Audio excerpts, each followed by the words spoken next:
I think for me, one of my favorite things about Boosteroid is that I can either use the application or I can use the web browser to play. So the application has some advantages, like I can see my stats here, I can see my latency and my bitrate. But there might be some instances that you want to prefer to use the browser. But the application is good in the sense that it doesn't take up resources. Like if you have a lot of tabs open in your browser, then you might want to close your browser and you might not want to have your browser open. So in that case, using the application is obviously better. But you can see here, the application has some differences with like image quality. It uses a slightly different filter when it comes to the picture quality. So the filter makes things look a bit brighter, but also a bit less vibrant. So I can switch to the application, I can switch to the browser version of Boosteroid.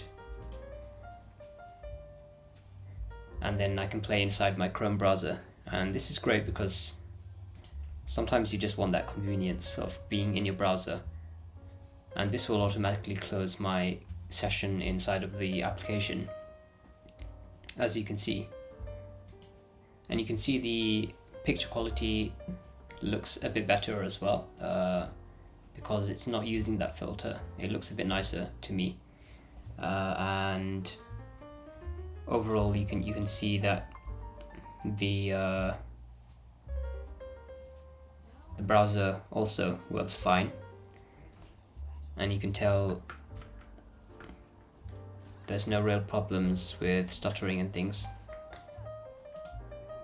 If I go to video, you can see I'm using the NVIDIA RTX Grid.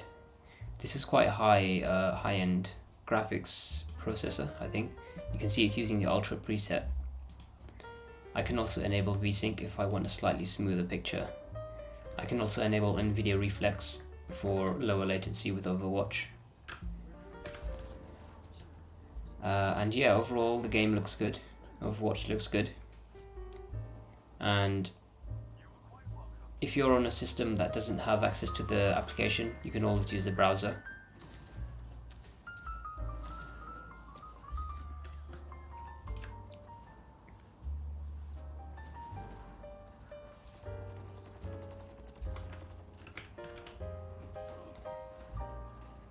You can see the picture quality is really great with Boosteroid.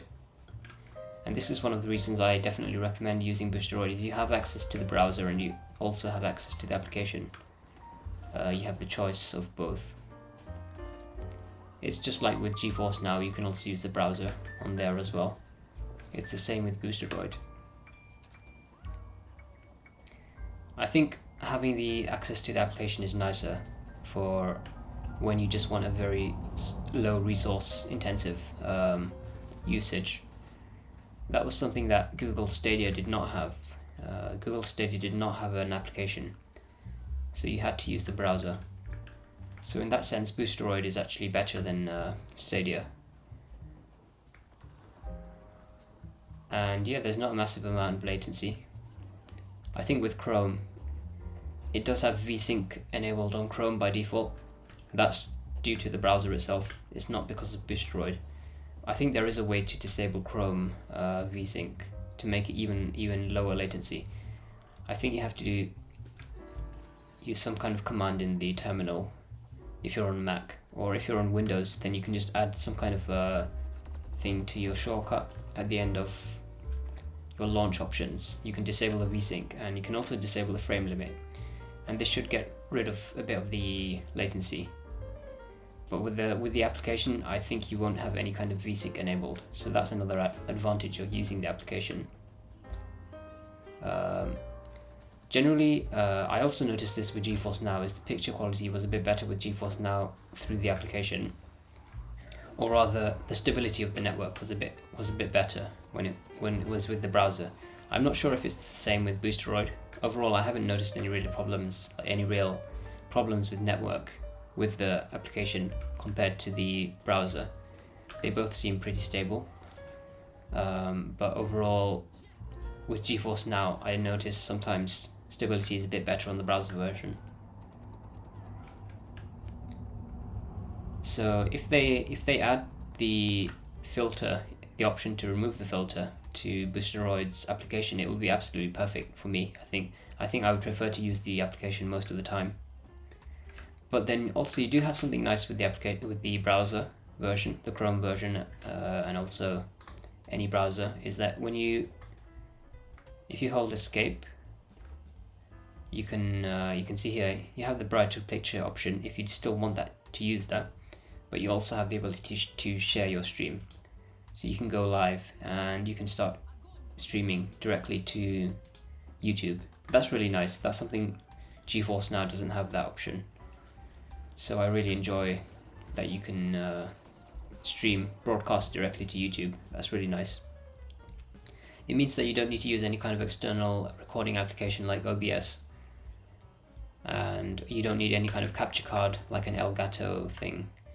So it's just a very easy, convenient way to broadcast and even start content creation. With Boosteroid, you can actually become a content creator just purely from Boosteroid without any kind of external application. I think something that would be amazing with Boosteroid would be if you could launch games directly from the stream. Like, say if someone was watching your stream on YouTube and then they could click on the link, some kind of link inside of the YouTube, and it will take them directly to the game. I think that was one of the promised features of Stadia, but they never quite managed to fulfill that promise with Stadia. But with Boosteroid, I think Boosteroid for me has pretty much replaced Stadia, because it's my go-to option when I want to stream, when I want to broadcast my cloud gaming to YouTube. And it's quite a high quality broadcast as well. So overall, I think if you haven't used Boosteroid now, there's never been a better time, because they're always adding improvements and new quality of life features. They recently added the network stats to the application, and hopefully soon they're going to add the filter, the option to disable the filter. And this is just really amazing to be able to play these games on my Mac. So give Boosteroid a try, and always do a speed test beforehand. But thanks for watching.